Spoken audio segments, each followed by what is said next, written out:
আসসালামু আলাইকুম ওয়া রাহমাতুল্লাহি ওয়া বারাকাতুহু।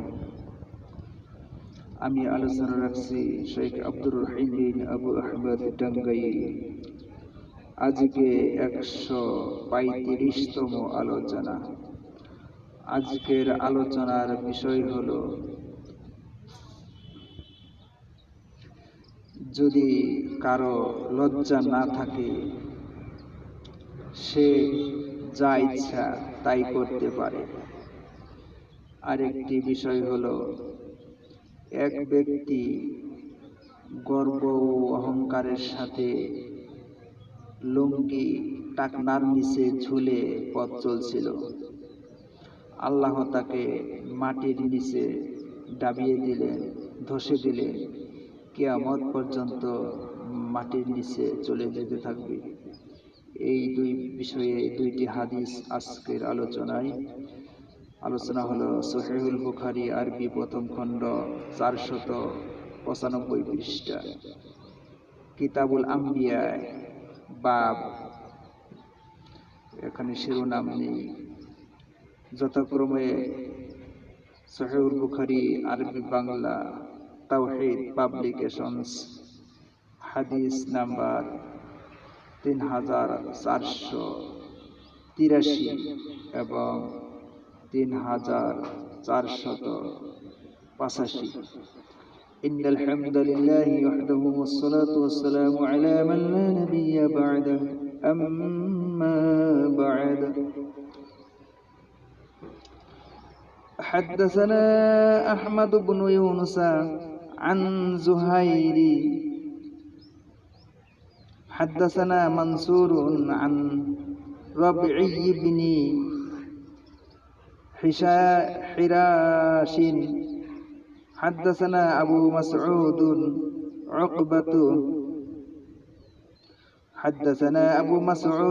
عقبة قال قال النبي صلى الله عليه وسلم। আবু মাসউদ উকবা রাদিয়াল্লাহু তাআলা আনহু হতে বর্ণিত, তিনি বলেন, নবী সাল্লাল্লাহু আলাইহি ওয়াসাল্লাম বলেছেন, ইন্না মিম্মা আদরাকান নাসু মিন কালামিন নুবুওয়াতি।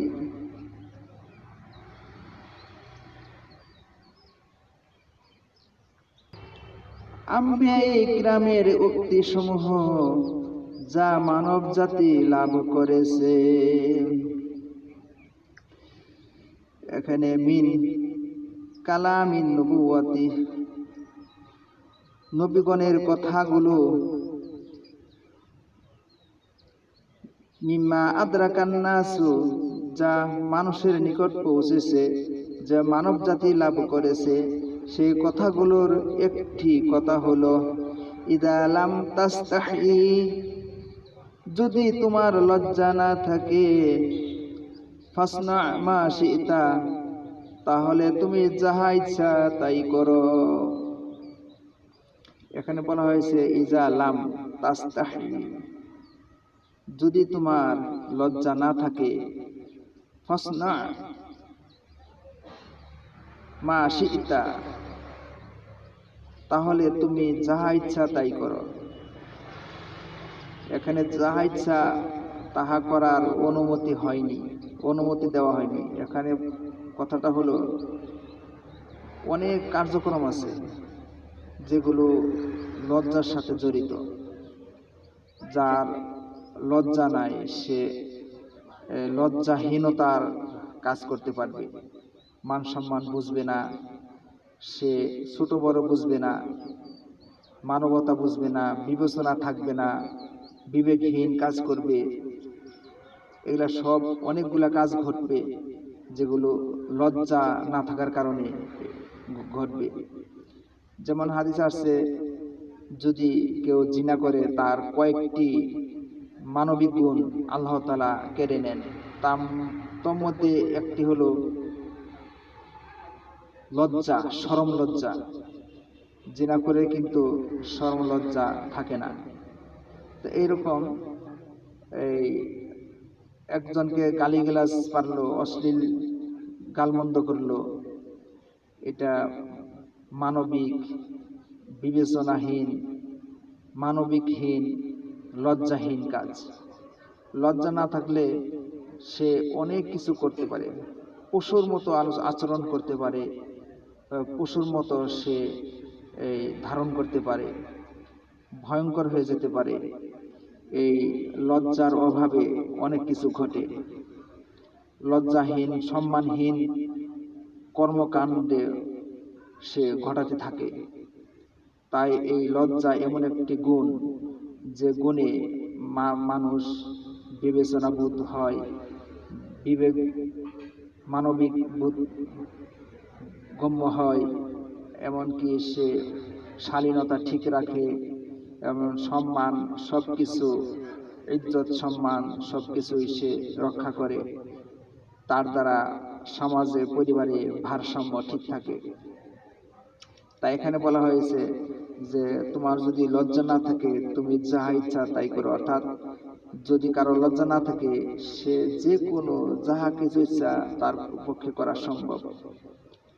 তাই লজ্জা এটা ঈমানের অঙ্গ। তো এই লজ্জা বিষয়টা আমাদের গুরুত্ব সহকারে থাকতে হবে। এটা মুমিনের একটা বৃহত্তম গুণ। যাই হোক, এখান থেকে আমাদের শিক্ষা নিতে হবে। দ্বিতীয় হাদিসটা হলো حدثنا بشر بن محمد قال أخبرنا عبد الله قال أخبرنا يونس عن الزهري قال أخبرني سالم أن ابن عمر حدثه أن النبي صلى الله عليه وسلم ابن عمر রাদিয়াল্লাহু তাআলা আনহু হতে বর্ণিত, নবী সাল্লাল্লাহু আলাইহি ওয়াসাল্লাম বলেছেন, বাইনামা রাজুলুন ইয়াজুরু ইজারাহু বিল খুয়ালাই, এক ব্যক্তি গর্ব ও অহংকারের সাথে লুঙ্গি টাকনার নিচে ঝুলে পথ চলছিল। খুসিফা বিহি ফাহুয়া ইয়াতাজালজালু ফিল আরদি, এমত অবস্থায় তাকে জমিনে ধসিয়ে দেয়া হলো। ইলা ইয়াউমিল কিয়ামাতি, এইভাবে সে কিয়ামত পর্যন্ত নিচে চলে যেতে থাকবে। এখানে বলা হয়েছে যে রাজুলুন ইয়াজুরু ইজারাহু, এক ব্যক্তি লুঙ্গি টাকনার নিচে ঝুলে পথ চলছিল। মিনাল খুয়ালাই, গর্ব এবং অহংকারের সাথে চলছিল। খুসিফা বিহি ওয়াহুয়া ইয়াতাজালজালু ফিল আরদি ইলা ইয়াউমিল কিয়ামাতি, তাকে ধসে দেওয়া হলো সেই ব্যক্তিকে জমিনে, এমনকি সে কিয়ামত পর্যন্ত এই জমিনের নিচের দিকে চলে যেতে থাকবে। তো আমাদের কে নবী সাল্লাল্লাহু আলাইহি সাল্লাম হুকুম করেছেন টাকনার উপরে কাপড় পরতে হবে। টাকনার নিচে কাপড় পরলে এটা অহংকারের মধ্যে গণ্য হয়। তার ভিতরে অহংকার না থাকলেও টাকনার নিচে কাপড় পরাটাই অহংকারী করতে হবে না। এটা হলো অহংকারী, ধরনটা অহংকারী। এই জন্য টাকনার নিচে কাপড় থাকা যাবে না। যদি টাকনার নিচে কাপড় থাকে পুরুষদের জন্য, তাহলে মনে করতে হবে যে সরাসরি তারে শয়তানি আক্রমণ করেছে। কারণ এই মেয়েদেরকে টাকনার নিচে পড়তে বলা হয়েছে, টাকনা ডাকতে বলা হয়েছে, মেয়েরা টাকনা উপরে পড়ে। ছেলেদেরকে টাকনা উপরে পড়তে বলা হয়েছে, ছেলেরা টাকনা নিচে কাপড় পরে। অর্থাৎ এই যে ইসলামের বিরোধী যে কর্মকাণ্ড, এটা সরাসরি শয়তানের এই নেতৃত্বে বা প্রভাবে করে। তো যাই হোক, আমাদেরকে এই আমলটা কিন্তু খুব সহজেই ছাড়া যাবে না, বা সহজেই যেভাবে হোক আমাদের আমলটা বাস্তবায়ন করতে হবে, পারিবারিকভাবে, সামাজিকভাবে। যে খুসিফা বিহি ওয়া হুয়া ইয়াতাজালজালু ফিল আরজি ইলা ইয়াউমিল কিয়ামাতি, তাকে ধসে দেওয়া হলো জমিনে, এমনকি কিয়ামত পর্যন্ত সে নিচে চলে যেতে থাকবে। তো যাই হোক, এই হাদিসের আমল যেন আল্লাহ তাআলা আমাদেরকে করবার দিন। এমনকি যারা এই হাদিসের সীমালঙ্ঘন করে, তাদেরকে যেন আমরা নসিহত করে এই আমলের অন্তর্ভুক্ত করতে পারি। আল্লাহুম্মা আমিন। এই হাদিসের কয়েকটি শাব্দিক অর্থ আছে।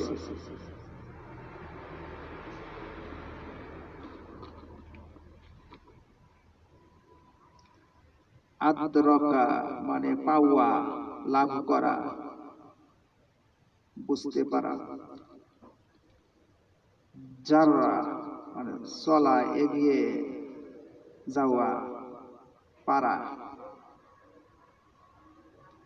সাবালক হওয়া। সনআ মানে কাজ করা, নির্মাণ, কাজ, কর্ম, নির্মাণ, সৃষ্টি। সনআর অর্থ। খুয়ালাই মানে অহংকার বশত, দম্ভ সহকারে। খুসিফা, খুসিফা মানে দেবে যাওয়া, ধসে যাওয়া, ডুবে যাওয়া।